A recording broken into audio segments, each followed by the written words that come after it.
अस्सलाम वालेकुम दोस्तों, मैं हूँ ऐमन। अगर आप ज़िंदगी में कुछ नया सीखना चाहते हैं, मुस्बत सोच रखते हैं, तो आप बिल्कुल सही जगह पर आए हैं। एक ऐसा शख्स जो सीखना भी पसंद करता है और सिखाना भी पसंद करता है, नए तजुर्बे करने से नहीं घबराता।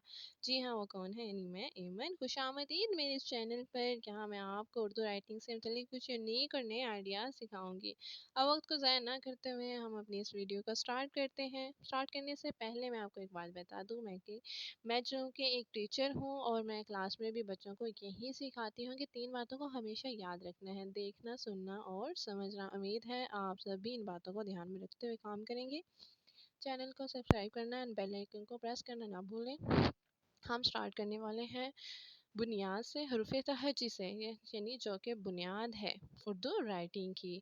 और उसमें सबसे पहला वर्ड जो कि दोनों जहानों के मालिक यानी अल्लाह ताला के प्यारे से नाम से स्टार्ट होता है, अलिफ। उससे हम इस वीडियो को स्टार्ट करेंगे। बेसिक चीज़ें मैं आपको सिखाऊंगी। यूट्यूब चैनल पे किसी वीडियो में बेसिक चीज़ें नहीं सिखाई जाती हैं। अगर हमें बुनियाद का पता नहीं होगा तो हम राइट नहीं कर पाएंगे अच्छे से। तो हम बेसिक चीज़ों को यानी बुनियाद को ही राइट करना सीखना स्टार्ट करेंगे। चलिए हम अपनी इस वीडियो को स्टार्ट करते हैं।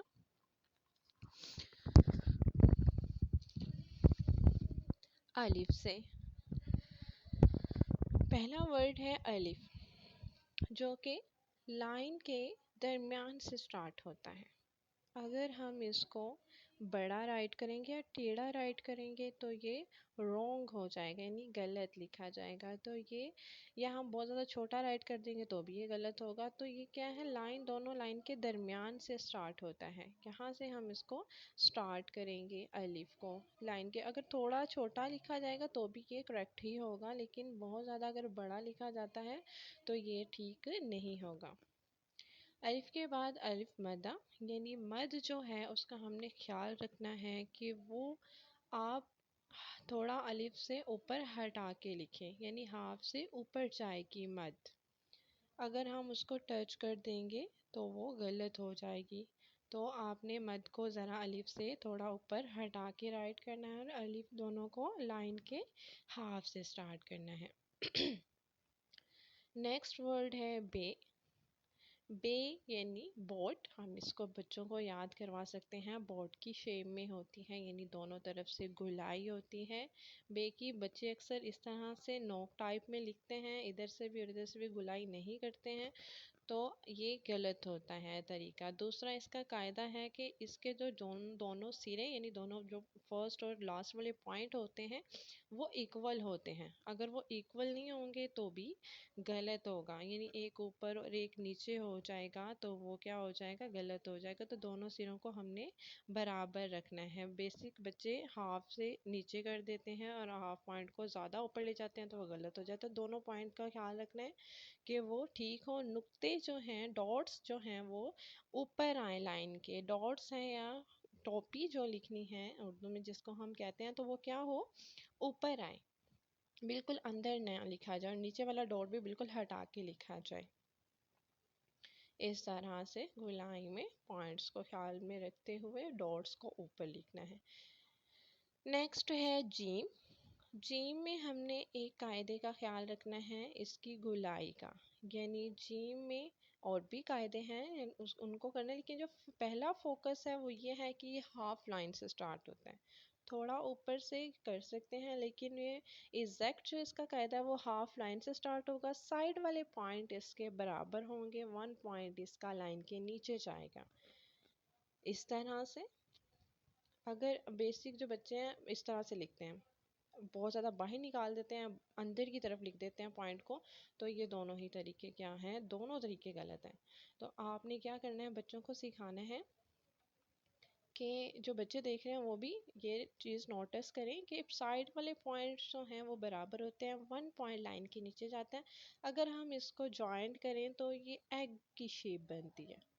अक्सर वीडियोस में बताते हैं मून शेप नहीं होती है, ये मून शेप तो ऐसे नहीं होती, ये एग की शेप बनती है। अगर ये एग की शेप अंडे की शक्ल में लिखा जा रहा है तो ये बिल्कुल ठीक लिखा जा रहा है। नेक्स्ट है दाल।